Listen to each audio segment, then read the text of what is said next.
পারবো নতুন নতুন আর কিন্তু চাই ভাই নতুন। চট্টগ্রামের পটিয়ায় নিখোঁজের দুদিন পর 5 বছর বয়সী শিশু মোহাম্মদ জায়হানের বস্তাবন্দি মরদেহ উদ্ধার করেছে পুলিশ।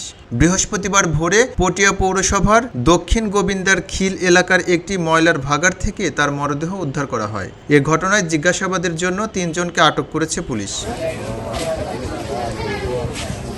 নিহত জায়হান স্থানীয় গ্যারেজ ব্যবসায়ী শাহজাহানের একমাত্র ছেলে। সে এলাকার একটি নুরানি মাদ্রাসায় পড়াশোনা করত।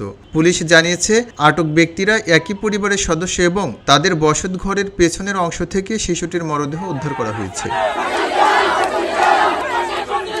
পরিবার ও স্থানীয় সূত্রে জানা যায়, গত মঙ্গলবার দুপুরে বাড়ির সামনের সড়কে খেলতে গিয়ে হঠাৎ নিখোঁজ হয়ে যায় জায়হান।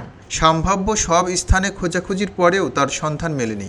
এক পর্যায়ে পরিবারের সদস্যরা ধারণা করেন হয়তো সে পাশের পুকুরে পড়ে গেছে। পরে স্থানীয়দের সহায়তায় পুকুরে তল্লাশি চালানো হলেও কোনো সন্ধান পাওয়া যায়নি। পরে বিষয়টি পটিয়া থানাকে অবহিত করে একটি সাধারণ ডায়েরি করা হয়।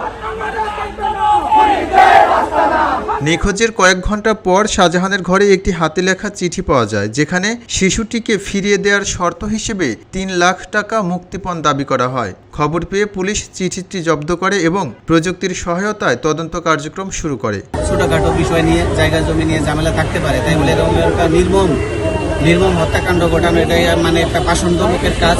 আমরাও চাই আমাদের প্রশাসনের পক্ষ থেকে সর্বোচ্চ লেভেল থেকে এটা মানে সর্বোচ্চ গুরুত্ব দিয়ে দেখা হচ্ছে।